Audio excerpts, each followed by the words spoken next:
एक पता नहीं इनका नाम क्या है, नाम अज्ञानी है वो तो मैं भी हूँ। उन्होंने कहा है कि ताजमहल पर आपका एक एपिसोड सुना था। अच्छा, हमारी ताजमहल पर एक बार बात हुई थी, मेरा ख्याल है आप तक वो पता नहीं पहुँचा नहीं पहुँचा। 2 घंटे लंबा वो पॉडकास्ट था और बहुत शानदार पॉडकास्ट था। उसमें अलीगढ़ के एक प्रोफेसर साहब हैं, उनसे हमारी बात हुई थी, जिन्हें मौका मिला था कि वो ताजमहल के गुंबद के अंदर भी गए थे। तो मतलब बहुत लोगों को ये अचरज हुआ होगा जानकर जब उन्होंने ये बताया कि वो जो गुंबद है ताजमहल का, वो दरअसल एक कमरे जैसा है। उसके अंदर भी आप जा सकते हैं क्योंकि उसमें कई सतहें हैं। ऊपर से वो एक दिखता है, एक है नहीं। वो तो बस एक स्ट्रक्चर संगमरमर का यूं ही बनाया है। यहाँ पर मैं एक चीज़ और जोड़ दूँ जो मैंने पढ़ा है कि इतनी खूबी है उस गुंबद की कि कोई 31 बरस पहले एक प्रयोग हुआ था कि आवाज़ कितनी गूंजती है, तो एक ध्वनि जो है वो लगभग आधा मिनट तक गूंजती रही, जो कि माना गया कि शायद दुनिया में ऐसा कहीं और संभव नहीं है। कमाल का आर्किटेक्चर पीस। मतलब उसमें इन्होंने कहा कि वहाँ जब आपकी बात हुई तो राजपूतों का मुगलों से वैवाहिक संबंध के विषय में थोड़ी चर्चा हुई थी। मेरा सवाल यह है कि कहा जाता है अकबर ने बहुत सी राजकन्याओं से विवाह किए।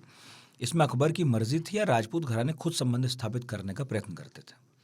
आपकी समझ क्या कहती है इसमें? मेरे ख्याल से ये रजामंदी से ही हुआ था, और जहाँ रजामंदी नहीं थी वहाँ शायद ना हुआ हो ऐसा।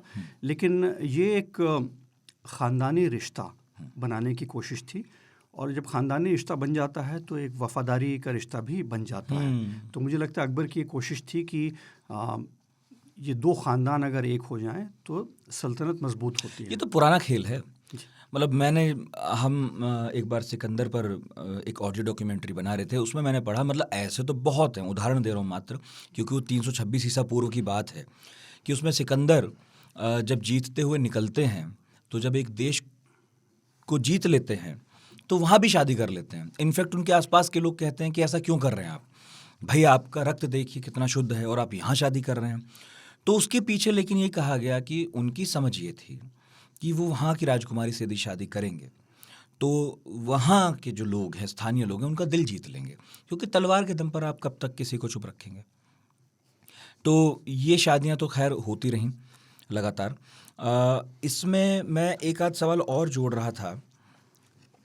बुलंद दरवाज़ा अकबर ने बनाया, फतेहपुर सीकरी का जिक्र भी आता है, और जिन प्रोफेसर साहब की बात कर रहा था ताजमहल वाली, उन्होंने फतेहपुर सीकरी पर बहुत काम किया। इनफैक्ट उन्हीं का काम है जिसको सरकारी तौर पर माना गया। और अभी भी जब हम फतेहपुर सीकरी जाते हैं, मैं गया था अभी मेरा ख्याल है कुछ महीने पहले, तो कमरों के बाहर बोर्ड लगे हैं कि ये वो कमरा है जहाँ ये हुआ था, ये वो कक्ष है जहाँ ये हुआ करता था। अकबर ने कुछ बसाया, कोई शहर बनाने की कोशिश की? फतेहपुर सीकरी पूरा अकबर का ही बसाया हुआ है। और अकबर से पहले जो आगरा का किला आज हम देख रहे हैं, जिस शक्ल में, ऐसा नहीं था, छोटा किला था वो। अकबर ने इसका विस्तार किया, बहुत बड़ा किला स्थापित किया। आगरा का किला उसके बाद भी जहांगीर बनता रहा है, उसके अंदर बनता रहा है, लेकिन ये उसको एक बड़ा आकार प्रकार देने का काम अकबर ने किया। उसके अलावा बेशुमार किले पूरे सल्तनत में जगह जगह उन्होंने बनवाए। ये सुरक्षा की दृष्टि से भी उन्होंने ज़रूरी समझा होगा।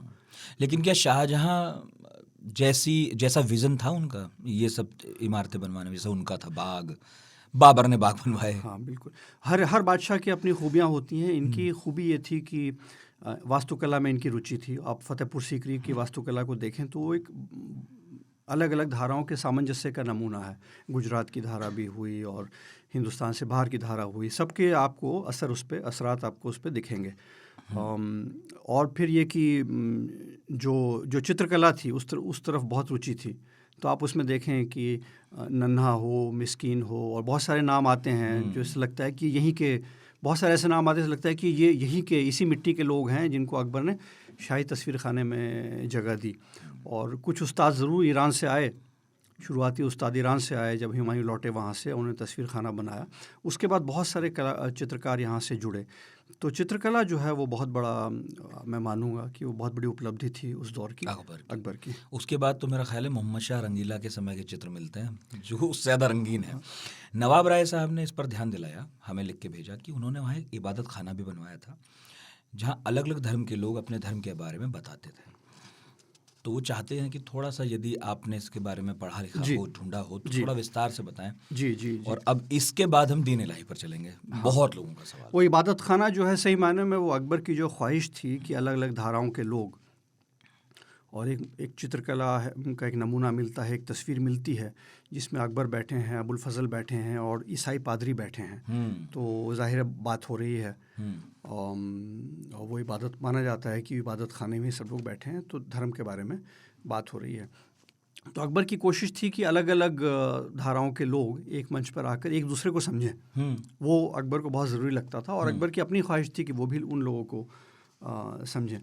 तो इसलिए ये इबादत खाना, और जो मुझे लगा कि एक तानसेन का एक जगह एक मिलता है कि मंदिर नवल मुबारक होए, तो ऐसा माना जाता है कि ये जो इबादत खाना बना, हो सकता है उसी संदर्भ में तानसेन ने कहा हो मंदिर नवल मुबारक होए। अब असली बात पर आ जाते हैं। बहुत लोगों ने पूछी है। उन्होंने पूछा, आलोक यादव ने, दीन इलाही को अकबर धर्म के रूप में स्वीकार करता था या एक आचार संहिता के रूप में? क्या वजह थी कि अकबर ने इसके प्रचार प्रसार को ज़्यादा महत्व नहीं दिया? क्या ये सच है कि अकबर के अलावा सिर्फ बीरबल, जिन्हें बीरबर कहा जाता था, बीरबर, मृत्यु तक इसके अनुयायी बने रहे? बस ये दोनों ही? और इसके अलावा मतलब मैं कहाँ तक नाम लूँ, सक्षम हैं उन्होंने भी शायद ये पूछा है धार्मिक दृष्टिकोण के बारे में अकबर के। क्या अकबर सामने वाले राज्य को केवल धार्मिक नज़रिए से देखते थे? अकबर स्वयं के राज्य की सीमा के प्रसार में जो बाधा बने उससे युद्ध करते थे, बाकी कोई दिक्कत नहीं, बाकी सबसे सुलह कर लेते थे। और मतलब बहुत लोग हैं जो जानना चाहते हैं कि ये दीन इलाही था क्या, इसके विरोधाभास क्या थे, इसके लिए आपको अकबर क्यों इतना नहीं फैला जबकि फैला सकते थे अकबर। इसके लिए आपको अकबर की शख्सियत को समझना पड़ेगा कि अकबर का मन किस दिशा में जा रहा था। मैंने जिक्र किया है इसी किताब में कि जिसकी उलेमा इजाज़त नहीं देते थे वो बात मियाँ तानसेन ने बहुत आसानी से कह दी। उन्होंने कहा कि महाबली अकबर तख्त पर ईश्वर के अवतार के तौर पर मौजूद हैं। वो आने वाले की हर मुराद पूरी करते हैं, देश की सेवा करते हैं, सोने भरे थाल बख्शते हैं। शाह जलालुद्दीन अकबर गुणी लोगों के कार्य पूर्ण करने वाले ईश्वर हैं। तखत बैठो महाबली ईश्वर हो अवतार, देश देश की सेवा करत हैं बक्सत कंचन थार। जो यावत सोई फल पावत, मन इच्छा पूरन आधार। तानसेन कहे शाह जलालुद्दीन अकबर, गुनी जनन के काज करन को क्यों करतार। तो ये तानसेन ने अगर इन्हें अवतार माना तो जो बादशाह के करीबी लोग होते हैं उनमें एक खूबी ज़रूर होती है कि वो बादशाह के मन की बात को बहुत अच्छे तरीके से कह देते हैं। तो ये बादशाह के मन की बात थी जो उन्होंने उस तरह से कह दी। तो एक तरह से एक महामानव की छवि अकबर की। पूरा अगर आप अकबरनामा पढ़ें, उसके जो 8 खंड अभी तक आए हैं और जो पहले जो 6 खंडों में छपा पूरा पढ़ें, तो एक चीज़ बहुत साफ है कि अकबर को लगभग एक महामानव के रूप में स्थापित करने की कोशिश है वो, कि वो एक आम इंसान नहीं, आम इंसान से ऊपर कोई चीज़ है। कौन कर रहा है कोशिश? अकबर खुद? ये जाहिर है, अगर अबुल फजल कर रहे हैं तो ये अकबर ही कर रहे हैं, और कौन कर रहा। तो उसी संदर्भ में एक चीज़ आपको उसी संदर्भ में बताता हूँ, फिर आपको उनकी शख्सियत के बारे में अंदाज़ा हो जाएगा।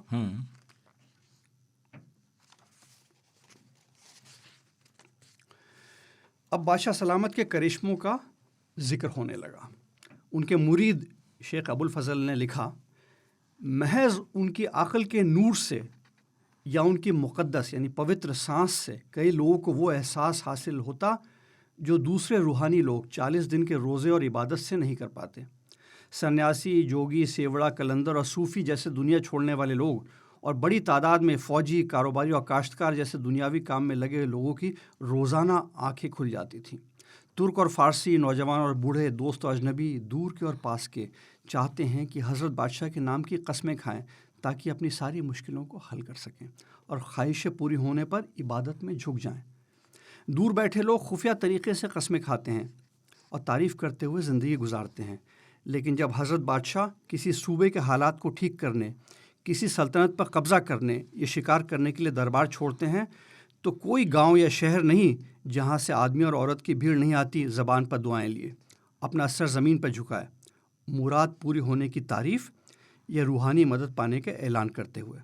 बाकी अवाम लंबे वक्त तक हासिल होने वाली खुशी चाहती है और चाहती है कि एक सच्चा दिल, सही कदम की सलाह, जिस्मानी ताकत, अक्ल और समझ, एक बेटा, बिछड़े दोस्त से मुलाकात, लंबी उम्र और रुतबा। हज़रत बादशाह जानते हैं कि लोगों के लिए क्या सही है, सबको तसल्लीबख्श जवाब देते हैं और मज़हब की परेशानियों का हल ढूंढते हैं।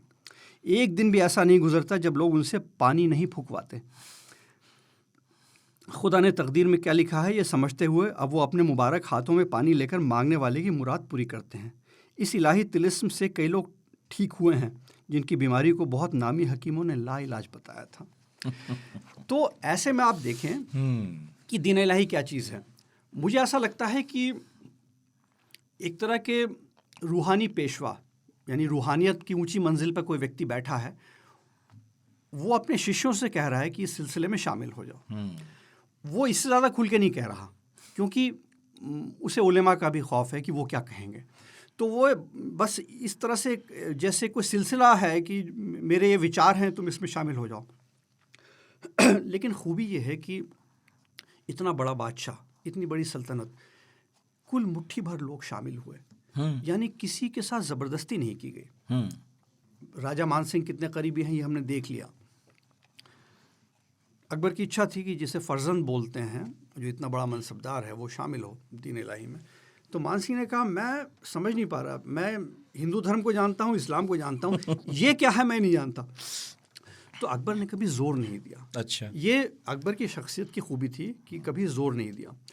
लेकिन दीन इलाही की एक चीज़ बहुत ख़ास थी, और वो अगर आप उस दौर के जो वृत्तांत हैं कि वो होता कैसे था, मतलब किसी को शिष्य कैसे बनाया जाता था। फतेहपुर सीकरी में रविवार के दिन बादशाह सलामत की महफिल में बिल्कुल नया मंजर देखा गया। दीन इलाही में शामिल होने की रस्म रविवार को हुआ करती थी क्योंकि माना जाता था कि इस दिन सूरज का प्रभाव सबसे ज़्यादा होता है। उस रविवार को राजा बीरबल ने अपनी पगड़ी को उतार कर अपने हाथ में लिया और अपना सर बादशाह सलामत के कदमों में रख दिया। बादशाह सलामत ने राजा बीरबल को सजदे से उठाया और पगड़ी को उनके सर पर रखकर उन्हें मुरीद बना लिया। मानने वाले मानते थे कि कदमों में सर रखने वालों ने गुरूर और ख़ुदगर्जी का त्याग किया और बादशाह सलामत ने उन्हें उठाकर एक नई ज़िंदगी दी। तो ये एक तरह से गुरु शिष्य परंपरा हुई। यानी सिर्फ इस दुनिया में नहीं, रूहानियत की दुनिया में भी मैं आपको रास्ता दिखा सकता हूँ। सूफी के करीब है, सूफिज्म के। जी, आप ये मान सकते हैं, आप ये मान सकते हैं, गर्चे इसके कोई प्रमाण आपको नहीं मिलेगा, लेकिन ये माना जाएगा कि जैसे अबुल फजल और फैज़ी के पिता शेख मुबारक, जब अकबर गुजरात जीत के लौटते हैं तो शेख मुबारक बहुत अहम बात कहते हैं और अकबर को बात बहुत पसंद आती है। वो बार बार इसका जिक्र करते हैं कि शेख मुबारक ने कहा कि ये सिर्फ इस दुनिया के पेशवा नहीं है, हमें इस दुनिया में रास्ता दिखाने वाले हैं। सिर्फ ऐसा नहीं है, ये पूरी कौम के पेशवा है। रूहानियत जो है, जो ये पूरे तौर पर ज़िंदगी कैसे जी जाए, ये उस तरफ इशारा करते हैं शेख मुबारक। तो ये बात अकबर को बहुत पसंद आती है और यकीनी तौर पर शेख मुबारक ने ऐसा कहा तो उन्होंने भी अकबर के दिल की ख्वाहिश को अच्छी तरह पढ़ा, आवाज़ दी कि वो ऐसा चाहते हैं। क्योंकि नीरज सिंह हैं और नीरज सिंह के अलावा कुछ और नाम हैं जिन्होंने ये बात कही कि कहीं तो संहिता लगती है और कहीं ये धर्म लगता है। हालांकि मान सिंह भगवान दास ने तो स्वीकार नहीं किया और अकबर भी खुद बहुत ज़्यादा उसमें भरोसा सा करते दिखते नहीं, या शायद उन्हें वक्त नहीं मिला कि वो उसका प्रचार प्रसार कर पाते। तलवार के ज़ोर पर वो करना नहीं चाहते थे। तो कई बार लगता है कि जेन्युइनली एक शोधार्थी की तरह वो ढूंढ रहे थे कुछ, और जब उन्हें कुछ सिद्धांत हाथ लगे तो उन्होंने दीन इलाही की शुरुआत की। शायद ये कोई रास्ता था, मंजिल नहीं, कोई ऐसा रास्ता जो सच के करीब जाने की कोशिश कर रहा हो। अगर आप देखें कि अकबर एक कुशल शासक तो था, कुशल योद्धा भी था, कुशल राजनयिक भी था। इन सब के साथ साथ वो एक बेचैन शख्सियत का मालिक भी था और एक रूहानी बेचैनी उसके अंदर थी। और ये इस बात का बार बार जिक्र आता है कि मैं अक्सर सोचता रहता हूँ कि रूहानियत के मसलों पर वो सोचता रहता है, रूहानियत के मसलों पर बात करता रहता है।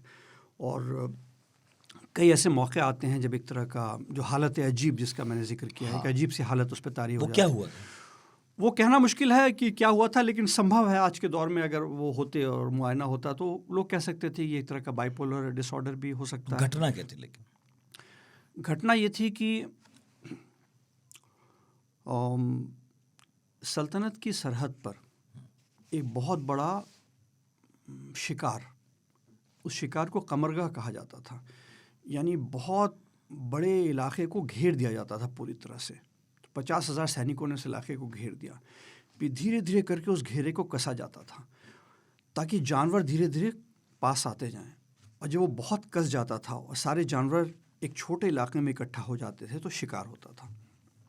जैसा कि मैंने कहा, युद्धाभ्यास भी है और शक्ति प्रदर्शन भी है। लेकिन बिल्कुल ऐन वक्त पे अकबर ने जाने दिया, शिकार खोल दिया। अच्छा, ऐन वक्त पे हुआ। अच्छा, तो ऐसा क्यों हुआ? पर इसकी अलग अलग मिसालें हैं, इसकी अलग अलग वजहें बताई गई हैं। तो एक जो वजह वहाँ बताई गई, आप इजाज़त दें तो मैं आपको ज़रूर। इसके बाद जो हुआ उसकी किसी को उम्मीद नहीं थी। कई दिनों से कमरगाह की तैयारी चल रही थी। हाका लगा कर जानवरों को शिकार के लिए तैयार किया जा रहा था ताकि वो इतने छोटे घेरे में आ जाएं कि बादशाह सलामत उनका शिकार कर लें। बेशुमार शेर, भरल, मारखोर, खरगोश, लोमड़ी, रीछ, नीलगाय, सियार और हिरन छोटे से घेरे में कस दिए गए। इस लम्हे की बादशाह सलामत ने एक तस्वीर बनवाई। भेरा के पेड़ के नीचे एक चट्टान पर बिछे लाल कपड़े पर बादशाह सलामत भूरे जामे और हरे यार पैरहन मतलब यानी पैजामा, यार पैरहन में बैठे हैं। पटके में कटार लगी है, सर की लाल पगड़ी पर सफ़ेद काम था, उस पर सरपेश लगा था, गले में 2 मालाएं थीं। निगाहें भरल की लाश को टकटकी लगाए देख रही हैं। पीछे खादिम उनकी बंदूक और तलवार लिए खड़े हैं। यही वो अजीब कैफियत का लम्हा था जब उन्होंने अचानक हुक्म दिया कि पूरा घेरा खोल दिया जाए और एक एक जानवर को जाने दिया जाए। बादशाह सलामत की कैफियत से चारों तरफ के लोग हैरत में पड़ गए। उनका बाज लिए खड़ा एक खादिम दूसरे खादिम को देखने लगा जो हैरत से अपनी उंगली चबा रहा था। तेज़ रफ्तार हरकारों को रवाना किया गया ताकि एक भी जानवर की जान न जाने पाए। हज़ारों जानवर एकाएक आज़ाद हो गए। तो ये इसकी वजह अबुल फजल ने बताने की कोशिश की। इस पाक महफिल के कई साफ समझ रखने वालों ने सोचा कि हज़रत बादशाह को दीनी ठिकाना मिल गया और उन्होंने मन की मुराद पा ली, यानी रूहानियत की। कुछ ने सोचा कि उनकी किसी पाक रूह से मुलाकात हो गई। कुछ को लगा कि बेयाबान के खामोश जानवरों ने उन तक अपनी बात पहुंचा दी। कुछ ने सोचा कि जंगल के जानवरों ने अपनी बेजुबान ज़ुबान से खुदाई राज उन तक पहुंचाए हैं। यानी पक्के तौर पर कोई नहीं कह पाया कि क्या हुआ, लेकिन हुआ क्या लेकिन अकबर ने किसी को कहा बताया। तो ये एक रूहानी कैफियत सी ज़रूर उस वक्त उन पर तारी हुई। कुछ जगह जिक्र है, शायद आप इसकी तस्दीक करें, कि आधी रात को बेचैन घुमा करते थे। ये तो यकीनी तौर पर सच है कि बहुत बेचैन हुआ करते थे। और ये कि पर बॉडी लैंग्वेज में आ जाना वो, हाँ, एक ये जैसा मैंने कहा कि ये मुझे लगता है दोनों दुनिया के इंसान थे, यानी कि इस दुनिया में भी थे और बहुत ही कुशल शासक थे। ऐसा लगता है कई बार कि थोड़ा दाराशिको था इनमें। अब मैं कहूँगा कि दाराशिको में थोड़ा अकबर था।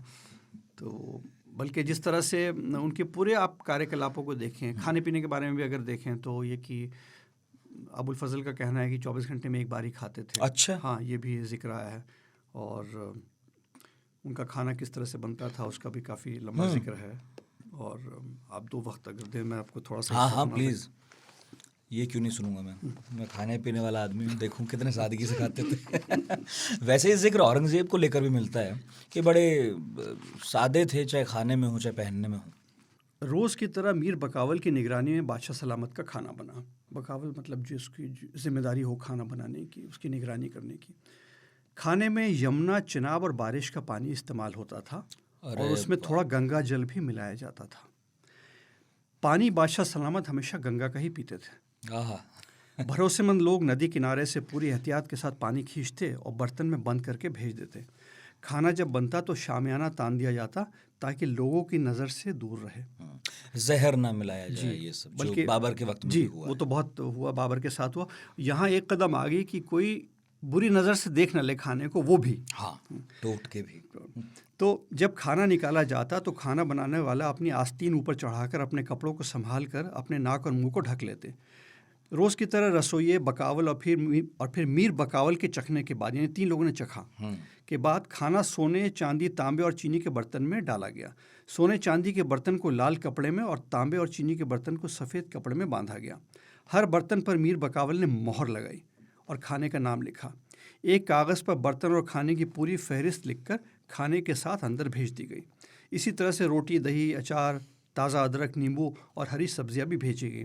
आगे पीछे हथियारबंद लोगों की निगरानी में बकावल, खानसामे और नौकर चाकर ये खाना लेकर अंदर गए। दस्तरखान पर लगने से पहले खाना फिर चखा गया। बादशाह सलामत ने खाना शुरू करने से पहले दरवेशों का हिस्सा अलग कर दिया। तो बादशाह सलामत आमतौर पर 24 घंटे में एक बार ही खाते थे। उनके खाने का वक्त तय नहीं था, लेकिन इंतज़ाम कुछ इस तरह के थे कि उन्हें जब भी भूख लगती, घंटे भर के अंदर 100 तरह के खाने पेश हो जाते। बादशाह सलामत ने न कभी ये पूछा कि खाने में क्या है और न कभी भरपेट खाया। ये खूबी है। और वो अबुल फजल ने थोड़ा सा जिक्र किया है उस दौर के जिस तरह के खाने थे। तो चूँकि आपके चेहरे से मुझे लग रहा है कि आपकी रुचि है इसमें, तो मैं कुछ चीज़ों के नाम ले सकता हूँ जो उस ज़माने में। और इसमें ऐसी चीज़ें हैं जो आज भी आपको किसी मुगलई रेस्टोरेंट में मिल जाएंगी। जो वेजिटेरियन है वो तो है, जिसमें खिचड़ी का जिक्र है, जैसे बनती थी खिचड़ी। अच्छा, होती है, हाँ, पंचमेल खिचड़ी बननी शुरू और साग बनता था, ये सब चीज़ें थी। और जो बाकी खाने जो मैंने बाबरनामा पढ़ा तो उसमें भी बहुत बढ़िया जिक्र है। जी बिल्कुल। बल्कि हुमायूं जब फारस गए तो वहाँ जब वो फारस से हिंदुस्तान के लिए निकल रहे थे, निकलने से पहले उन्होंने एक दावत दी थी शाह के लिए, फारस के शाह के लिए। उसमें उन्होंने हिंदुस्तानी तरह का खाना बनवाया। अच्छा। हाँ, तो जो कि बादशाह को पसंद आया। हाँ, तब तक फ्यूज़न हो गया था जी, काफ़ी चीज़ें मुगलों और हमारा। तो इसमें जैसे जो आईने अकबरी में जिन चीज़ों का जिक्र है जो आज भी आपको मिल जाएंगी, कि कीमा पुलाव, कीमा शोरबा, हलीम, और ख़ास बात यह है कि समोसे का जिक्र है। हाँ, जो कि 20 तरह से बन सकते हैं। ईरान से आया था। जो कि 20 तरह के समोसे जो है, तब उसमें आलू नहीं था। उसमें आलू नहीं था। तो उसमें ये है। और कबाब, दो प्याज़ा, दमपुख्त, ये आज भी आप मेन्यू उठाएंगे किसी अच्छे रेस्टोरेंट में तो मिलेगा आपको, मुगलई रेस्टोरेंट में तो आपको ये चीज़ें, दमपुख्त और हलीम और कीमा और समोसा तो जाहिर है ही, कबाब, ये सब चीज़ें जो कि आईने अकबरी में भी दर्ज हैं। तो उस ज़माने से हम समोसे खाते आ रहे हैं। खाने के शौकीन तो नहीं थे, ये तो तय है। जी हाँ। पीने के थे, ऐसा लगता है कि वो ऐसा जिक्र आता है। और दूसरा ये यहाँ मैं ज़रूर कहूँगा कि अगर वो खाने के बहुत ज़्यादा शौकीन भी रहे होंगे तो मुझे लगता है कि अबुल फजल को एक कहना उचित नहीं लगा होगा, क्योंकि एक व्यक्ति जो सांसारिक होते हुए भी सांसारिक इच्छाओं से ऊपर है, एक महामानव है जो रूहानियत की ऊंची मंजिलों पे पहुंच गया है, वो इतना कैसे खा सकता? तो ये हो सकता है, कहने सुनने में अच्छा नहीं लगेगा। मीतू दिवाकर हैं, उन्होंने कहा कि भाई ये भी पूछिएगा कि वैष्णो देवी मंदिर और कई जगह पर उनके छत्र चढ़ाने की घटनाएं सुनने को मिलती हैं। कई बार तो मंदिर में जब जाते हैं तो मैंने भी देखा है, पुजारी और कुछ लोग कहते हैं, जितना मुझे याद आ रहा है शायद ज्वाला देवी का भी जिक्र आता है। छत्र भेजना, चढ़ाना, क्या इनमें भी कोई सच्चाई है? मैं बिल्कुल एक जिस चीज़ का आपने जिक्र किया उसके बारे में तो मैं नहीं कह पाऊँगा, लेकिन व्यापक रूप से अकबर का सहयोग और सत्संग था। और जैसे गोविंद देव मंदिर जो है, जिसे राजा मान सिंह ने बनवाया, वहाँ पर ये लिखा हुआ है कि अकबर के राज्य में देव मंदिर, मेरा ख्याल है जयपुर में नहीं, ये एक गोविंद देव मंदिर ब्रजभूमि में है। हाँ, जो कि राजा मान सिंह बहुत मशहूर है। बिल्कुल बहुत विशाल मंदिर है और उस ज़माने की वास्तुकला का बहुत ही अच्छा नमूना है वो। तो वहाँ ये लिखा हुआ है कि अकबर के कार्यकाल में समस्त वैष्णव जो हैं अपने धर्म का पालन करते हैं और आशीर्वाद देते हैं। तो वैष्णव संप्रदाय के साथ अकबर का बहुत गहरा सत्संग था, संपर्क था। तो अलग अलग धाराओं के साथ उनका सहयोग तो यकीनी तौर पर था। तो इसलिए मतलब पूरी तरह झूठ या ऐसा कहना तो मुमकिन नहीं है। कई बार लगता है कि यदि खुद भी ना गए हों तो किसी के ज़रिए पहुंचवाया भी होगा। और जो उनका व्यवहार दिखता है बाकी धर्मों के प्रति, उसमें लगता है कि इसमें कोई बड़ी बात भी नहीं थी, कर भी देते होंगे। हल्दी घाटी युद्ध को लेकर भी बहुत सवाल आए और किसी ने कहा कि पूछिएगा कि असल में कौन जीता था, क्या जिक्र मिलते हैं, और क्या महाराणा प्रताप की मौत के बाद अकबर की आंखों में आंसू आए थे। क्योंकि ये मैंने वाकई जब मैं इनफैक्ट एक लेक्चर भी सुन रहा था, उसमें एक दो किताबों का जिक्र है जिसमें ये कहा गया कि जब ये खबर पहुंची बादशाह के पास कि राणा प्रताप नहीं रहे, तो बहुत अजीब बात थी कि वो उदास से दिखे। ऐसा मैंने भी सुना है। और एक खूबी अकबर में थी कि विरोधी है उसका भी सम्मान और उसकी वीरता का सम्मान ये करने की खूबी उनमें थी। तो संभव है कि ऐसा भी हुआ होगा, लेकिन मेरी नज़र से ये नहीं गुजरा। ये जो और हल्दी घाटी युद्ध, हल्दी घाटी उसके बारे में तब के दस्तावेज क्या कहते हैं? कौन जीता, कितना नुकसान हुआ? हल्दी घाटी युद्ध के बारे में ये था कि मैं आपको उसका एक टुकड़ा पढ़ के सुना देता हूँ। आपसे बहुत बार लोग पूछते होंगे, मेरा ख्याल है ये सब वो सवाल हैं जिन्हें कंट्रोवर्शियल बना दिया गया है। नहीं है तो इतिहास की घटना ही। और एक है, नितेश ने जो कहा कि अकबर जब चित्तौड़ में घुसे तो महाराणा नहीं मिले, तब अकबर ने चित्तौड़ में जमकर नरसंहार किया, 30,000 से ज़्यादा लोगों की हत्याएं की। इस प्रसंग पर प्रकाश डालें। ये बहुत ही मुश्किल जंग थी वो, और नरसंहार उसके बाद यकीनी तौर पर हुआ। और जंग के दौरान भी बड़े पैमाने पर लोग मरे दोनों तरफ से, और उसके बाद ये हुआ। इसका तो जिक्र आता है। अच्छा, उसमें देवेंद्र प्रसाद, हमारे यहाँ ना ये ऐसे बहस चलती हैं बहुत अच्छी, उसमें कोई देवेंद्र प्रसाद कहते हैं, एक हमारे साहब हैं, कि कहा जाता नहीं ऐसा हुआ था, लेकिन तब शासक प्रताप नहीं थे, उदय सिंह थे, जो जयमल और पत्ता को कार्यभार देकर जंगल में चले गए थे। उसमें जिक्र आता है कि जो बहुत ही भीषण युद्ध हुआ था हल्दी घाटी का, भील शामिल हुए उधर से। तो उसके बाद अंत में जो निष्कर्ष है कि उस रोज़ कुंवर मान सिंह ने राणा प्रताप सिंह का पीछा नहीं किया। तो इस पर तरह तरह की बातें हुई थी। किसी ने कहा कि कुंवर मान सिंह के पुरखों ने मेवाड़ से वफादारी निभाई थी, इसलिए उन्होंने महाराणा प्रताप को जाने दिया। कुछ ने कहा कि तेज़ गर्मी में शाही फ़ौज में पीछा करने की ताकत ही नहीं बची थी। वजह कुछ भी हो, बादशाह सलामत ने खफा होकर कुंवर मान सिंह को कुछ वक्त तक दरबार में पेश नहीं होने दिया। तो ये हुआ था उस वक्त। ये किसने लिखा है? ये उस समय के सूत्रों के आधार पर है, उस समय के दस्तावेज़ों के आधार पर है। ये करीब करीब मुझे जिक्र उससे मिलता हुआ लगा जो औरंगज़ेब के समय हुआ था, कि शिवाजी के साथ शिवाजी को हराया भी गया, लेकिन चूंकि राजपूत राजा थे उनको हराने के पीछे, तो उन्होंने शिवाजी को ये भी कहा कि आप औरंगज़ेब के दरबार में जाइए, आपकी सुरक्षा का जिम्मा हम लेंगे। और फिर शिवाजी को जब वहाँ से भगा दिया गया आगरा से, तो ये माना गया कि राजपूतों ने ही ऐसा किया है और उनकी भी दरबार में एंट्री कुछ वक्त के लिए बंद हो गई थी। तो ऐसा कॉन्फ्लिक्ट कभी कभी होता ही होगा, क्योंकि राजपूतों के साथ मुगलों के जो संबंध थे और फिर राजपूतों से ही लड़ना और राजपूत कमांडर्स को ही भेजना, तो ये भरोसा और ये शक अकबर के जीवन में भी लगातार चलता रहा क्या राजपूतों को लेकर? मुझे लगता है कि अकबर ने बहुत बड़ी बड़ी जिम्मेदारियां दी, बहुत बड़ी बड़ी जिम्मेदारियां दी, और संभव है कि मान सिंह की जगह कोई और अगर होता तब भी अकबर ऐसी सज़ा देते कि ये चूक हुई है। बहरहाल, क्योंकि शक मुझे लगता है कि नहीं था कोई, क्योंकि बहुत अहम जिम्मेदारियां, जैसे अगर वो गुजरात की फ़तह के लिए जा रहे हैं तो पीछे फतेहपुर सीकरी जहाँ की हरम भी मौजूद है, उसकी ज़िम्मेदारी जो है वो किसी राजपूत सरदार को देना, तो यकीनी तौर पर ये बहुत बड़ी जिम्मेदारियां थीं। तो शक शुबहा तो मुझे लगता है नहीं था। लेकिन अकबर की शख्सियत की एक ख़ास बात ये थी कि वो गलती को आसानी से माफ़ नहीं करते थे, और ये भी एक तरह के एक लीडर की निशानी होती है कि आप गलती को माफ़ आसानी से करना नहीं, सज़ा ज़रूर देते थे, चाहे बाद में माफ़ कर दें, एक बार सज़ा ज़रूर देंगे। लेकिन अकबर के दरबार में जो प्रभाव दिखता है हिंदुस्तानियों का, क्या उससे ये लगता है कि बाबर और हुमायूं की तुलना में अकबर विदेशियों पर कम भरोसा करने लगे थे, क्योंकि उनके दरबार में अफ़गान, ईरानी जो साथ में चले आए वो लोग? ऐसा लगता है कि अकबर को एक वक्त तक अपने लोगों से बहुत खतरा, अपने लोग मतलब जो कि उनके पिताजी के वक्त के या दादा के वक्त के लोग थे। बहुत कम उम्र में बादशाह बनने से एक नुकसान ये होता है कि बहुत सारे लोग पिछली पीढ़ी के मौजूद हैं, पुराने अमीर उमरा साथ में ही थे जी, जिन्होंने अकबर को बहुत बचपन से देखा है, तो उनकी वफादारी पर 100% भरोसा नहीं किया जा सकता। बल्कि आप इसी किताब में आपको जिक्र मिलेगा, और ये वाक़या बिल्कुल दिल्ली का है। अकबर पर कातिलाना हमला हुआ था।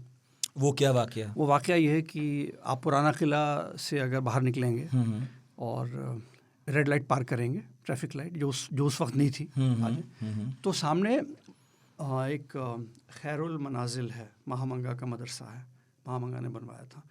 तो अकबर दिल्ली में थे उस वक्त इत्तेफाक से, और वो उस मदरसे के सामने से गुज़र रहे थे। उस वक्त भी ये बहुत ही अहम इलाका था, काफ़ी भीड़ भाड़ वाला इलाका था। जब वो दिल्ली आते थे तो कहाँ रुकते थे? दिल्ली आते तो ऐसा लगता है कि जो पुराना किला है शुरू में वहाँ रुके, या कई बार सरायों में रुकने का जिक्र आता है। अच्छा, सराय में रुकने यहाँ कोई ख़ास किला नहीं बना। यहाँ किला नहीं, लेकिन ये जो पुराना किला था सही मानों में इसकी शुरुआत हुमायूं ने की थी, फिर इसे बनवाया शेर शाह ने, और शेर शाह के बाद फिर ये मुग़लों के पास आ गया। हाँ, लेकिन जब तक अकबर ने फिर संभाला, मतलब हुमायूं तो 6 महीने ही राज कर सके उसके बाद, तो अकबर का ज़्यादा फोकस मेरा ख्याल है आगरा पे ही रहा। आगरा पर ज़्यादा। हुमायूं इनफैक्ट दिन पनाह वगैरह बना रहे थे, शायद इसको एक राजधानी के तौर पर डेवलप करना चाहते हों। फिर दिल्ली किस्मत शाहजहाँ के टाइम खुली। हाँ बिल्कुल। अच्छा ठीक है, मैंने टोक दिया आपको तो उस बात पे। हाँ, इस इमारत के सामने से वो गुज़र रहे थे कि अंदर से महामंगा के मदरसे से एक तीर आके लगा, बाल बचे, कंधे पर लगा, हाँ, और लगा भी कंधे लगा पर। भी, लेकिन बच भी गए। तो निकाल के उन्होंने, बादशाह सलामत ने सबको दिखा दिया कि मैं सुरक्षित हूँ, कुछ नहीं। और जिसने तीर चलाया था उसे भी फ़ौरन पकड़ लिया गया, छत से चलाया था। अच्छा, और जो अकबर के करीबी लोग थे उन्होंने कहा कि तफ्तीश करनी चाहिए, इससे पूछना चाहिए कि कौन है इसके पीछे। तो अकबर ने कहा नहीं, इसको फ़ौरन सज़ा दे दो, क्योंकि अगर इसने ज़ुबान खोली तो पता नहीं कितने करीबी लोगों का नाम सामने आ जाएगा। तो यानी अकबर को मालूम था कि इसके पीछे कुछ करीबी लोग हो सकते हैं। तो आपको अंदाज़ा होगा कि एक बादशाह भी कितना असुरक्षित था उस समय। और जैसे ये एहसास भी था कि मेरे करीबी लोग मेरी जान के पीछे पड़े हैं, ना ही पर्दा खुले तो बेहतर है, नहीं तो पता नहीं कौन कौन मारा जाएगा मेरे हाथों। बैरम खान का हमने जिक्र किया, एक जिक्र है कि उनकी पत्नी से शादी की थी अकबर ने। हाँ, बाद में, जी बिल्कुल, पत्नी से शादी की उन्होंने। और ख़ास बात ये कि बैरम खान के जो बेटे थे अब्दुल रहीम, उनको अकबर ने अपने बेटे की तरह पाला। अब्दुल रहीम जो कि जिनके खाना खाना जिनके दोहे हम बचपन से पढ़ते आ रहे हैं, रहीमन के नाम से, रहीमन पानी राखिए। अच्छा, तो कुछ लोग पूछ रहे थे ये नवरत्न के बारे में पूछिएगा। हाँ, ये आइडिया कहाँ से मिला? ये नवरत्न जो है, मुझे पता नहीं कि उस दौर में नवरत्न थे कि नहीं थे। हाँ, या बाद में हम ही लोगों ने बना लिए, जोड़ लिया, इतिहासकारों ने। गिनने को आए तो काबिल लोग 9 से बहुत ज़्यादा थे। बिल्कुल। और तो ये कहना मुश्किल है कि नवरत्न कहाँ से बना, लेकिन बहरहाल ये हम तक ये बात आई है। लेकिन बहुत सारे काबिल लोग थे, कोई कमी नहीं थी काबिल लोगों की उस दरबार में। बीरबल का क्या रोल था इसमें? क्या वाकई जिस तरह के किस्से हमें सुनने को मिलते हैं अकबर बीरबल के, ये अतिशयोक्ति है या इसमें भी सच्चाई है कुछ? जिस तरह से अकबर ने शोक मनाया बीरबल की मौत का, जिस तरह से शोक मनाया, उससे लगता है कि ये यकीनी बहुत करीबी आदमी रहा होगा। वो जो चुटकुले हम सुनते हैं वो हम नहीं कह सकते, क्योंकि वो बीरबल के गुजर जाने के बहुत बरस बाद, अकबर के गुजर जाने के बहुत बरस बाद ही एक जगह तथ्यात्मक रूप से किसी किताब में मिलते हैं। लेकिन दोनों करीबी बहुत थे। मैं आपको छोटा सा एक टुकड़ा पढ़ के सुना सकता हूँ, जिसमें अकबर ने लिखा है कि ये कितना मेरे करीबी था। राजा बीरबल की मौत का दर्द बादशाह सलामत ने अब्दुल रहीम खाना को लिखे ख़त में बयान किया। लुत्फ़ और जश्न के दिनों में, जब नेकी और खुशी के दरवाजे पूरी तरह खुले हैं, जब भरपूर खुशी की हर वजह है और फ़तह की मुबारक ख़बरें हर तरफ से आ रही हैं, स्वात और बजौर की फ़तह के लिए भेजी गई शाही फ़ौज के साथ एक दिल को हिला देने वाला वाक़या हो गया। इसके बाद जिक्र है कहानी, जंग कैसे हारी गई और अफरा तफरी मची और बीरबल की मौत हो गई। तो उसके मैं आगे आपको सुना रहा हूँ। हाँ, बीरबल की मौत हो गई, जो करीबी दोस्तों में अव्वल थे, दरबार में हमारे करीबी थे, एक खुश मिजाज बेटे थे, एक बेहतरीन साथी थे, वफ़ादार और नेक ख्वाहिशात रखने वाले इंसान थे, सल्तनत की पाक पनाहगाह की रौनक थे, समझ बूझ और इल्म वाले इंसान थे, पुरकशिश महफिलों के साथी थे, वफ़ादार और सच्चे दोस्त थे, सच्ची वफ़ा के बागबान थे, लगातार सच्चाई के रास्ते की जुस्तजू में थे, ज़िम्मेदारी निभाने की चाहत रखते थे, दुनिया की पहचान रखते थे, मेल जोल, साथ और इंसानी मिजाज के राज जानते थे, परेशानियों में डूबे मन को समझते थे, अच्छी गुफ्तगू करने वालों की महफिल में ऊंचा मुकाम रखते थे, खुशनुमा महफिलों के साथी थे और अक्लमंद दरबारी थे। इतनी सारी खूबियाँ बादशाह सलामत को दिखीं और गहरे दुख में डूब गए ये उस वक्त, इसलिए भी क्योंकि उनको लगा कि हम इसका अंतिम संस्कार भी नहीं कर पाए, इनका शव नहीं मिला। शव नहीं मिला, अंतिम संस्कार भी नहीं कर पाए। बीरबल राजा थे, राजा बीरबल का उनको खिताब दिया गया था। लेकिन बड़े एक्सपीडिशंस पर भेजे जाते थे, जैसे हाँ, मान सिंह और इसे भेजे। हाँ बिल्कुल। देखिए ये हमारे दौर के खामी मानी है कि हम ये नहीं मानते कि बहुमुखी प्रतिभाएं हो सकती हैं। कोई अच्छा कवि, अच्छा योद्धा भी हो सकता है, वो अच्छा प्रशासक भी हो सकता है। उस दौर में ऐसे लोग होते थे जो अच्छे प्रशासक भी हों, अच्छे राजनयिक भी हों, अच्छे कवि भी हों, अच्छे योद्धा भी हों। तो ये खूबियाँ एक शख्सियत में हुआ करती थीं, और ख़ास तौर पर बादशाह अकबर के करीब जो लोग थे उनमें ये खूबियाँ हुआ करती थीं। बीरबल में, रहीम में सब खूबियाँ थीं।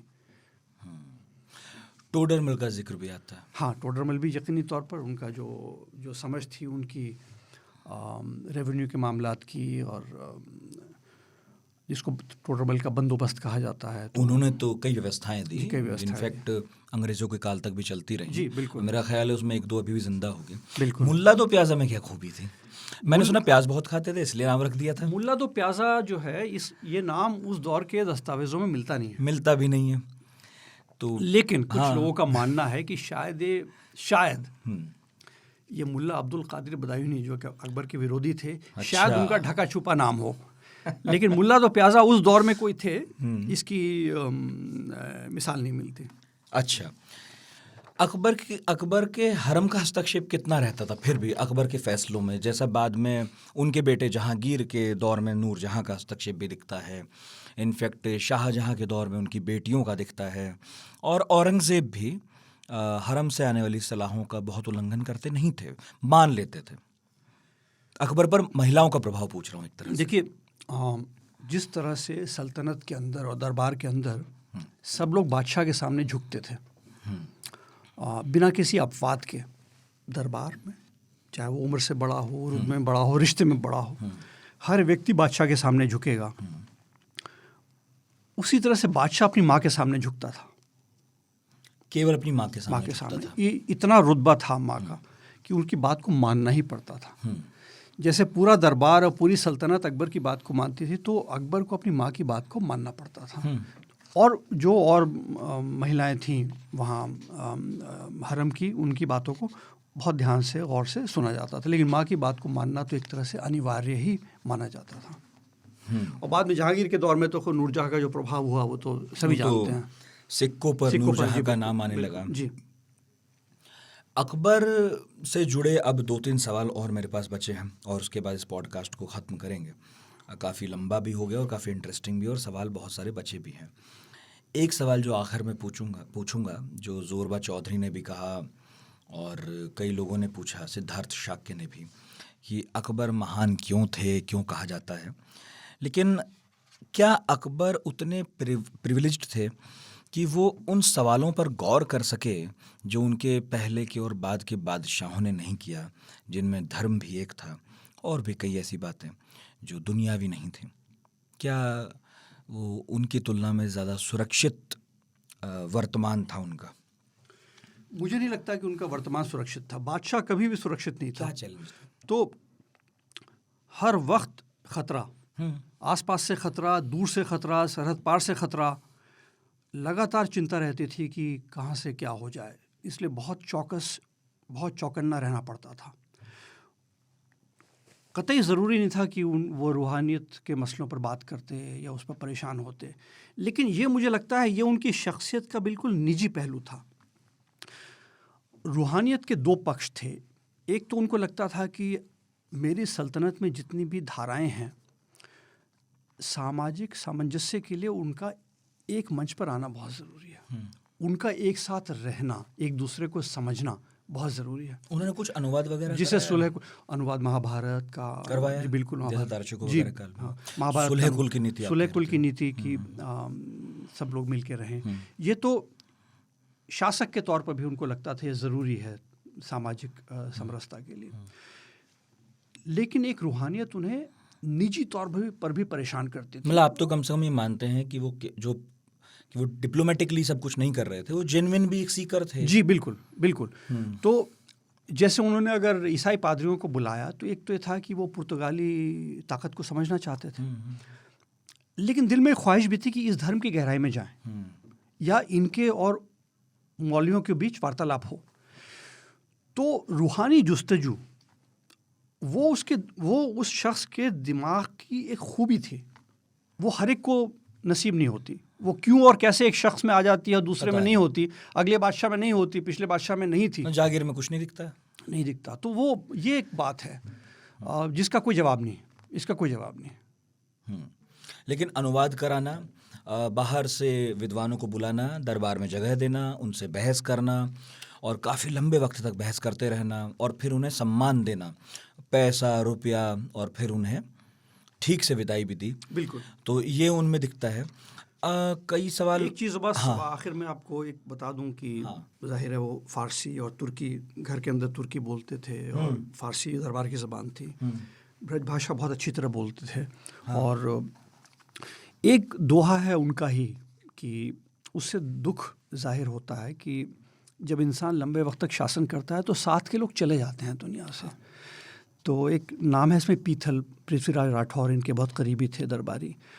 तो पीथल सु मजलिस गई, पीथल के यहाँ से मजलिस चली गई, पीथल सु मजलिस गई, तानसेन सु राग, हसबो रमीबो बोलबो गयो बीर बरसात, हसबो रमीबो बोलबो गयो बीर बरसात।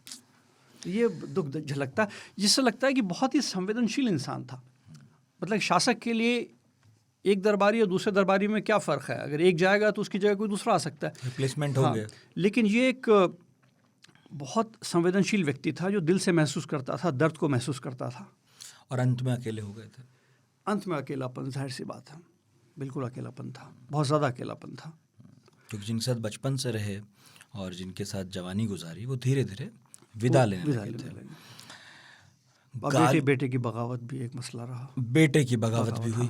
सलीम अनारकली की कहानी में एक ही बात सही है कि बगावत की बेटे ने, लेकिन अनारकली पर बगावत नहीं हुई थी।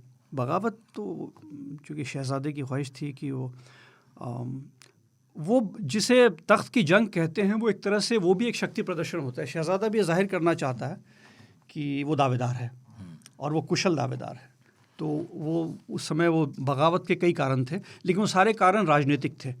और जहांगीर ने किया, जी, शहजादा सलीम ने, जहांगीर ने, जिन्हें सलीम कहा जाता है, उसका फ़र्क भी पड़ा उनके दिल पर, जो संवेदनशील थे कि मेरा बेटा ये कर रहा है। वो एक परेशानी की वजह थी आखिर वक्त में कि बगावत हुई बेटे की, वो एक परेशानी की वजह बिल्कुल थी और बहुत बहुत गुस्सा था। लेकिन वही कि सज़ा नहीं दी, क्योंकि जो ख़ानदान की बुज़ुर्ग औरतें थीं उन्होंने ऐसा नहीं माफ़ करवा लिया। और सलीम को भी मालूम था कि माफ़ी कहाँ से मिल सकती है, वहाँ से उन्होंने पैरवी भी करवा ली। उनके पास ऑप्शन भी बहुत नहीं थे, मेरा ख्याल है सलीम के खिलाफ ऑप्शन नहीं थे। लेकिन आखिर वक्त में जब मृत्युशैया पर थे तो कुछ दरबारी बात करने लगे थे कि सलीम के बेटे खुसरो, उनको बादशाह बनाया जा सकता है। तो एक यानी कि ऐसे समय में जब बादशाह सलामत के सिर्फ एक ही बेटा बचा था, यानी सलीम, जो कि जहांगीर बना, उस समय तख्त की जंग की कोई वजह नहीं थी। लेकिन उस समय बादशाह सलामत का पोता वो एक दावेदार के तौर पर दावेदार आ गया। अंत में ये 2 सवाल हैं, जिसमें से पहला ये कि हमने थोड़ा जिक्र इसका किया भी था पहले। गालियाँ देते थे, आम भाषा बोलते थे, गालियाँ वगैरह देते थे, आम आदमी की तरह भी कई बार लुंगी पहन के निकल जाते थे। उनमें हमने ज़्यादातर जो बातें की उनके खूबियों के आसपास थी, कमियाँ क्या थीं? गुस्सा बहुत आता था उनको, और लेकिन मुझे लगता है कि वो गुस्सा भी जो है वो एक प्रशासनिक तरीका था अपनी बात को मनवा लेने का। कहाँ गुस्सा दिखाना है, कहाँ गुस्सा दिखाना है और कहाँ माफ़ करना है, कहाँ गुस्सा दिखाना है और कहाँ माफ़ करना है, किस पर गुस्सा दिखाकर माफ़ कर देना है, वो भी एक सज़ा के तौर पर। तो वो भी मुझे लगता है कि वो भी उनकी शख्सियत का हिस्सा था। यानी कोई चीज़ अकारण नहीं थी। और कुछ वुमेनाइज़र जैसा कहा जाता है, कई बादशाहों को वैसे थे क्या?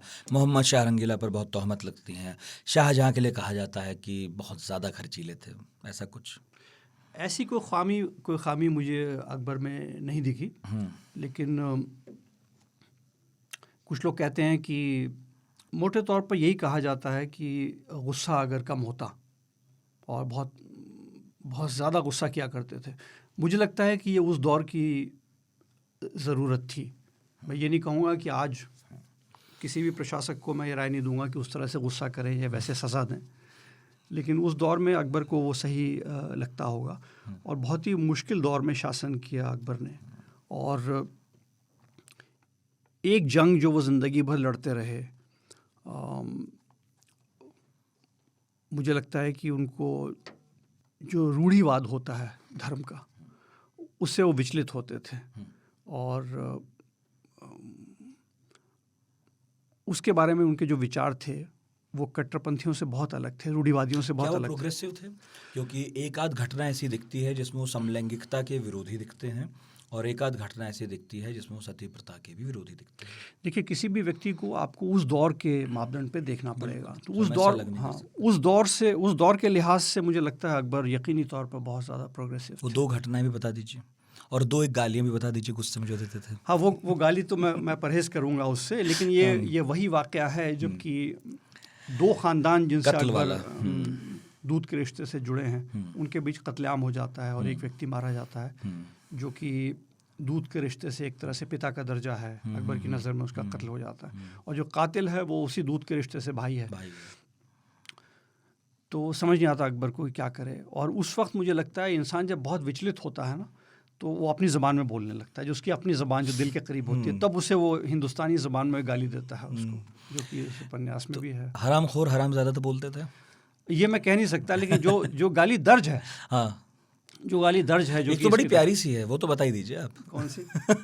एक कुछ है ना, वो मैं भी खुद जिक्र भूल गया उसका। वो तो वैसी बड़ी आम सी गाली है। आपने 2 एक का जिक्र तो किया है, लेकिन इससे ये भी पता चलता है कि गालियाँ भी जो है कितना लंबा सफ़र तय करके हम तक पहुँची। वो गालियाँ सोचिए, आपकी जिस गाली का मैं जिक्र कर रहा हूँ जो इस किताब में मौजूद है, उसके ये अच्छा है। वैसे ये किताब पढ़नी पड़ेगी लोगों को। गाली कौन से देता था?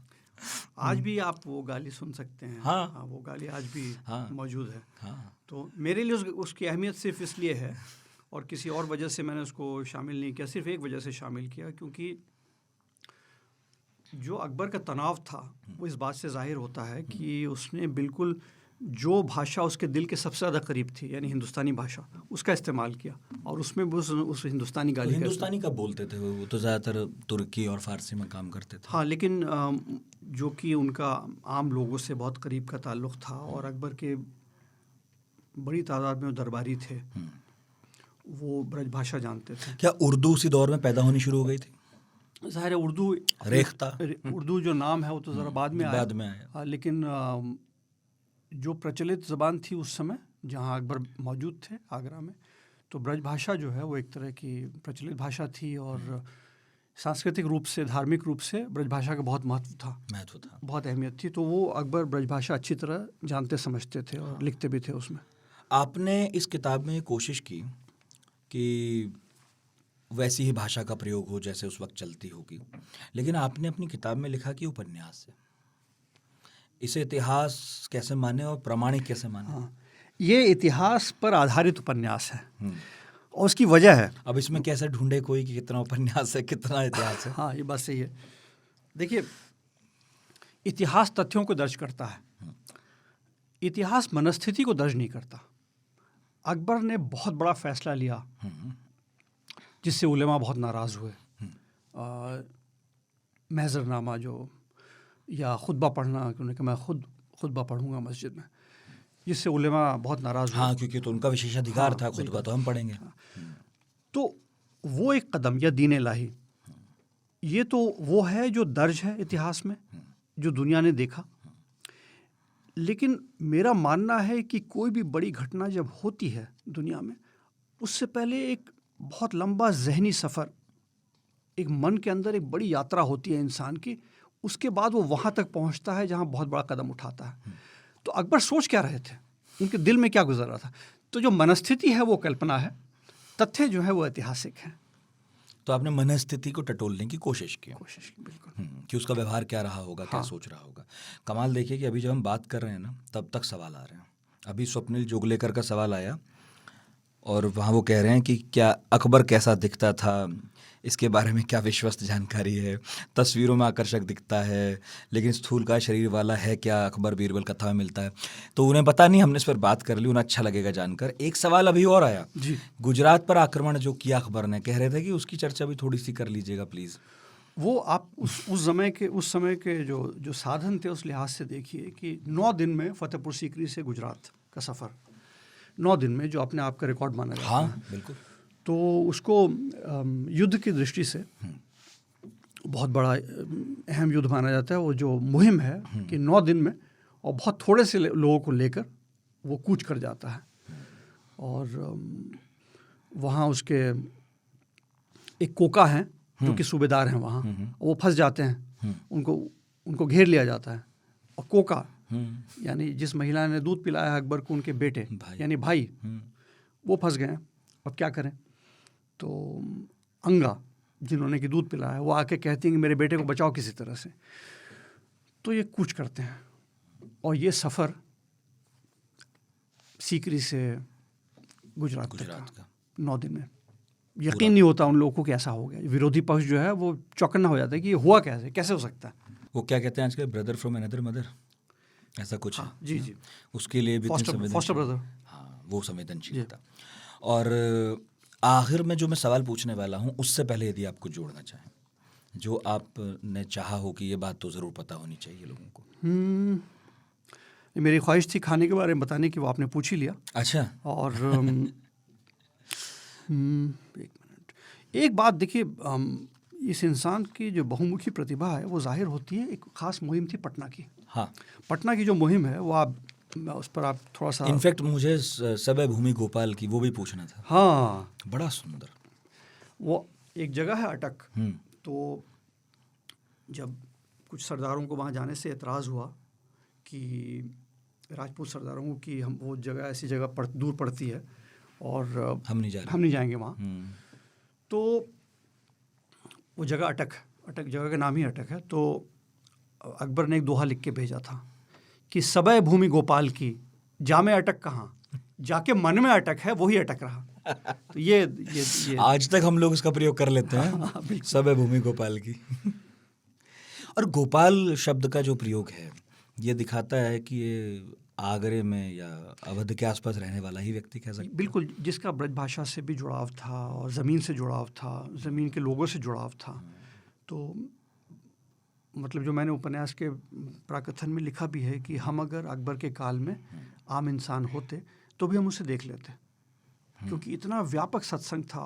किसी ने पूछा भी था कि ये पूछिएगा कि आम हिंदू, आम मुसलमानों का जीवन अकबर के काल में कैसा था। दरबारियों के बारे में तो बहुत बात होती है, तो इतना ही था जो कि आप, पर ये सच है कि आगरे के बाजार में मिल जाते थे ऐसे खड़े हुए। पढ़ा मैंने कभी कि एक मित्र ने किसी आगरे में रहने वाले मित्र से कहा कि बादशाह को देखने की तमन्ना है, झरोखा दिखाइएगा। तो उन्होंने कहा झरोखे की तो ज़रूरत ही नहीं है, हो सकता है यूं ही दिख जाएं। तो उसे लगा मजाक कर रहे हैं। तो दोनों टहलते हुए आगरे में कहीं निकल रहे थे शाम को गली में। तो एक जगह पर थोड़ी सी एक मजमा लगा था, भीड़ थी। तो मित्र ने कहा आगरे वाले ने कि आओ चलो। तो बोला क्या हो गया वहाँ, कुछ झगड़ा हो गया? बोले आओ। तो दिखाया तो पता चला वो लुंगी पहने का आदमी कुछ व्यापारियों से बात कर रहा था। तो उसने कहा ये रे बादशाह। तो उसे हैरानी हो गई कि बादशाह ऐसे घूम जाता है कि यहाँ पर ऐसे आ जाता है? बोला हाँ यार, शाम को निकलते हैं, बात कर लेते हैं। तो ऐसा ये प्रसंग भी है, ये प्रसंग भी है।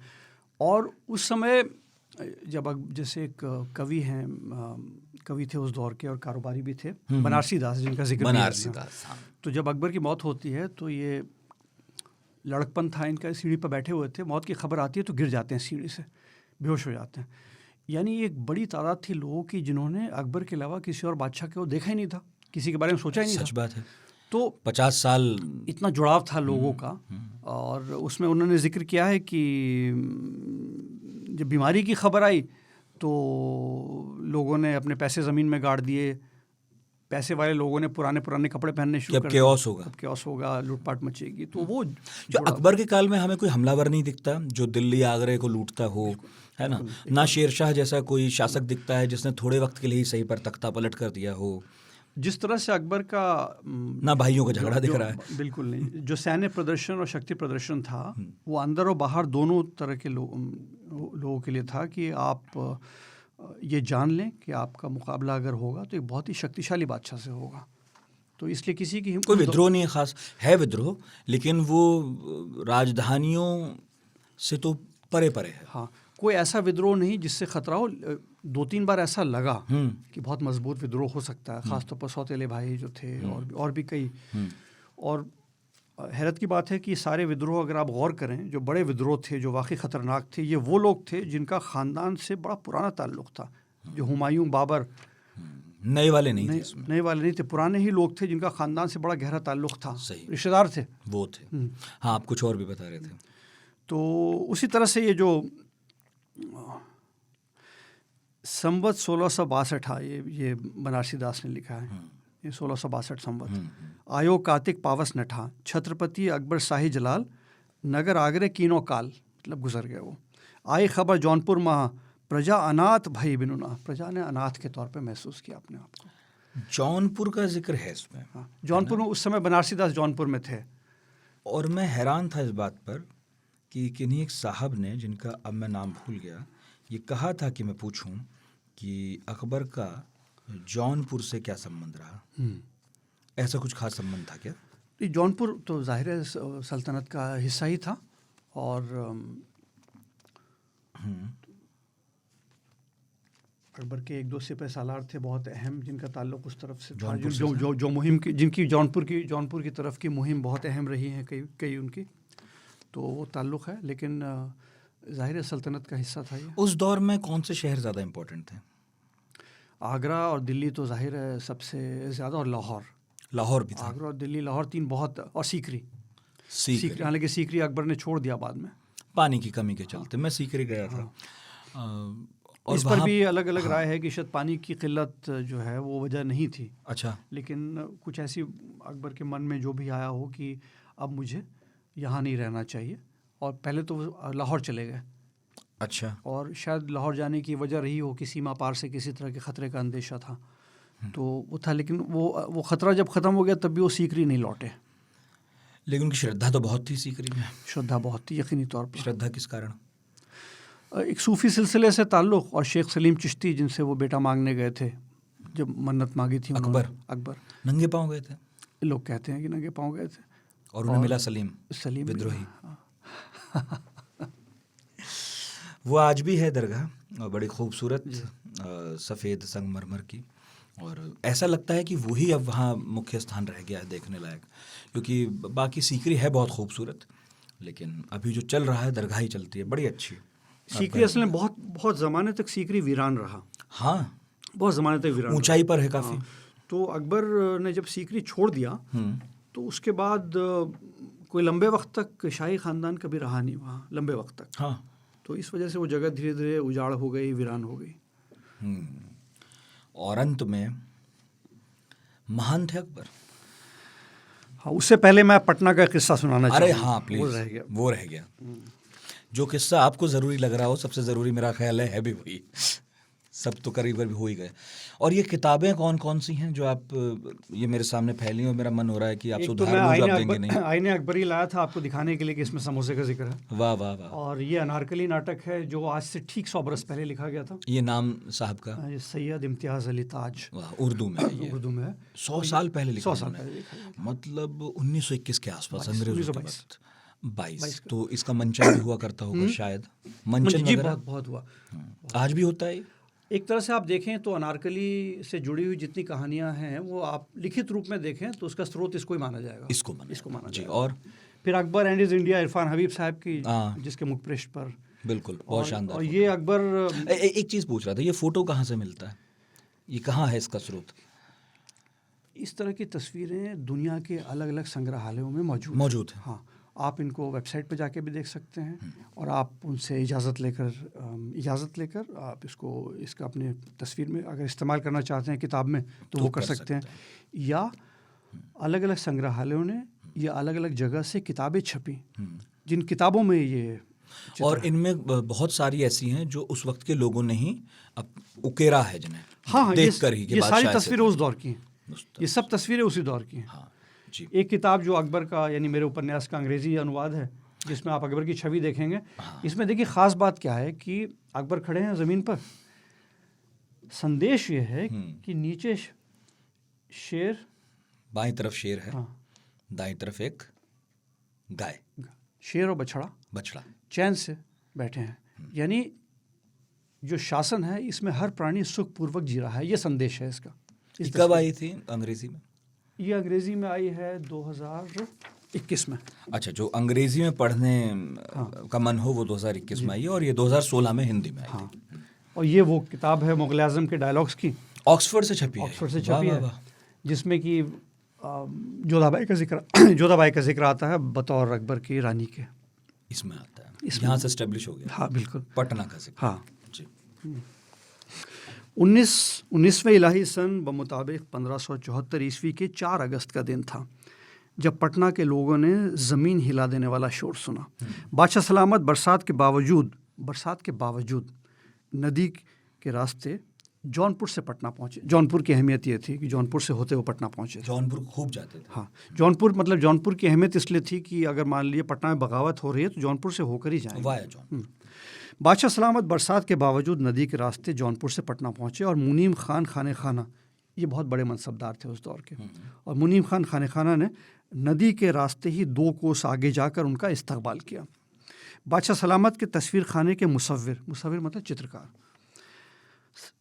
तस्वीर खाने के मुसव्विर गोवर्धन ने नीम कलम मतलब एक तरह से ब्लैक एंड वाइट चित्र था वो, नीम कलम में बादशाह सलामत के दरबार का जो नक्शा खींचा उसमें गंगा किनारे के दरबार में मुनीम खान मुलाजमत के लिए हाजिर थे। शाही खेमे में एक बड़ी छतरी के नीचे फूलदार कालीन पर रखे पायदान पर एक पांव टिकाए नक्काशीदार तख्त पर बैठे बादशाह सलामत मुनीम खान से मुखातिब थे। अब जैसे लोगों ने मुझसे पूछा कि ये डिटेल ये आपको कहाँ से मिलती, ये इसीलिए मिलती है क्योंकि उस ज़माने के चित्र बेशुमार हैं, जिससे आपको पता चल जाएगा कि अकबर ने दस्तार पहना, पगड़ी किस रंग की थी मिसाल के तौर पर, उसके में जो सरपेश लगा होता है वो कैसा था, एक एक चीज़ उसकी डिटेलिंग बहुत मजबूत है। फोटोग्राफ्स जी बिल्कुल। नाव पर तैनात तोपों, बंदूकों और आतिशबाजी से वो धुआं उठा कि दूर दूर तक अंधेरा छा गया। तोपें बादशाह सलामत के लिए दागी गई थी, लेकिन उनकी आवाज़ को सबसे साफ सुना ख़ुद को बादशाह कहने वाले अफ़गान दाऊद खान कर्रानी ने, जो कई महीनों से पटना में मोर्चा संभाले बैठे थे। उन्होंने अब तक मुनीम खान खाने खाना की पटना की मुहिम को कामयाब नहीं होने दिया था। मुनीम खान ने दाऊद खान कर्रानी को डराया था कि सुलह करके शाही मनसबदार बन जाएं, वरना बादशाह सलामत आते ही होंगे। बादशाह सलामत के जौनपुर तक पहुंचने की खबर दाऊद खान कर्रानी को मिल चुकी थी। फिर भी उन्हें उम्मीद नहीं थी कि जलालुद्दीन मोहम्मद अकबर बरसात के मौसम में पटना आ पहुंचेंगे। घबरा कर दाऊद खान कर्रानी ने अपनी एलची के ज़रिए फरियाद भेजी, हम अपने लिए बादशाहत का खिताब मुनासिब नहीं समझते। अब हमारे दिल में शहंशाह के लिए फर्मा बरदारी ने घर कर लिया। जो भी जागीर हमें दी जाए हम उसे अपनी खुशनसीबी मानेंगे। चूँकि नौजवानी और नासमझी की वजह से हमसे गलतियाँ हुई हैं, इसलिए हम उस वक्त तक आपका दर नहीं चूमेंगे जब तक कि बेहतरीन खिदमत से अपनी गलतियों को दुरुस्त ना कर लें। बादशाह सलामत ने दाऊद खान कर्रानी की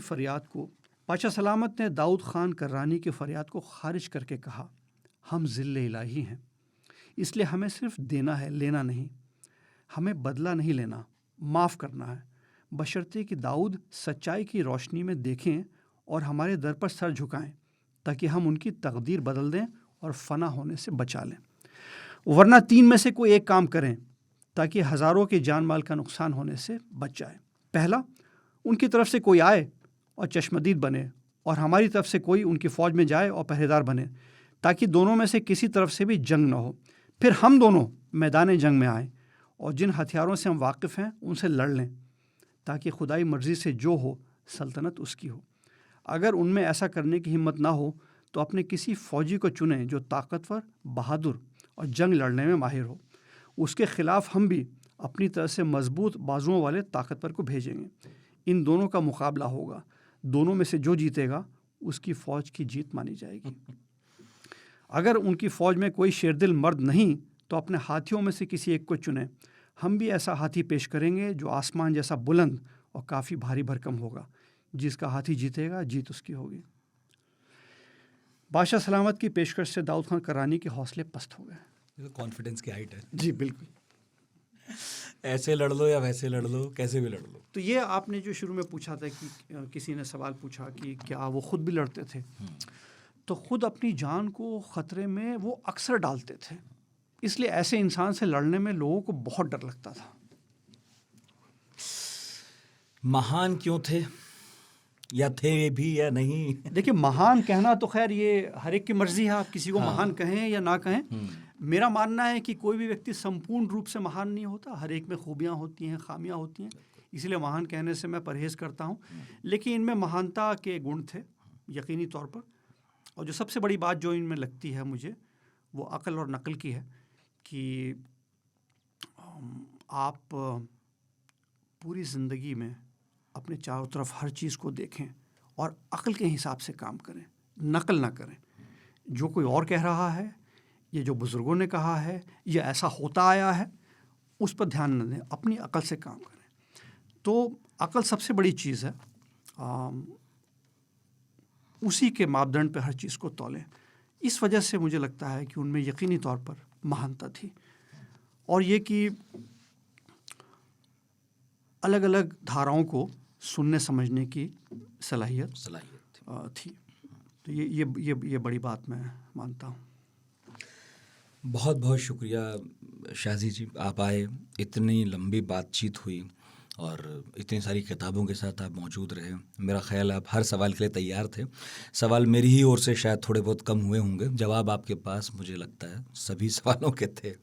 बहुत बहुत शुक्रिया सर इतना वक्त देने के लिए। बहुत शुक्रिया आपका, बहुत ही उम्दा सवाल थे और मुझे मौका मिला इनके जवाब देने का। और मैं यही कहूँगा कि अगर खूबियाँ थी जवाबों में तो वो अकबर आज़म की थी, वो खूबियाँ मेरी नहीं थी। तो किताब के आखिर में लिखा है कुछ यूँ कि हिंदू गाय खाएं, मुसलमान सूअर खाएं। 3 मई 1578 की चांदनी रात को कोई भी हिंदुस्तान के बादशाह अबुल मुज़फ़्फ़र जलालुद्दीन मोहम्मद अकबर की इस बात को समझ नहीं पाया।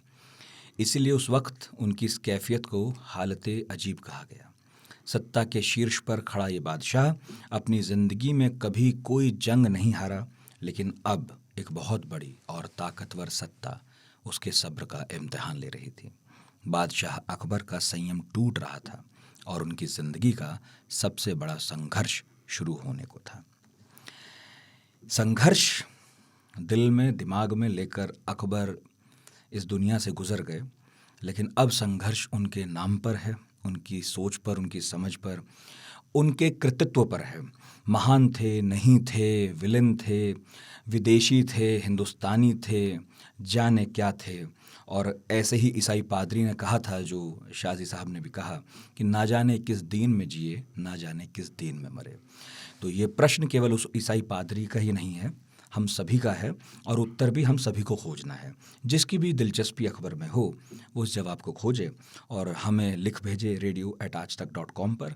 इसके अलावा पढ़ाकू पार्टी नाम से हमारा टेलीग्राम चैनल है और व्हाट्सएप ग्रुप भी हैं, जिनकी डिटेल्स मैं वक्त वक्त पर शेयर करता रहता हूं। आज तक रेडियो के ट्विटर हैंडल पर भी नज़र रखें, वहां पर भी ये जो एपिसोड है आ रहा होगा, तो वहां भी आप अपने जवाब दे सकते हैं। बहुत बहुत शुक्रिया शाजी साहब का, बहुत बहुत शुक्रिया आप लोगों का, और अगली बार फिर मिलेंगे। बहुत शुक्रिया।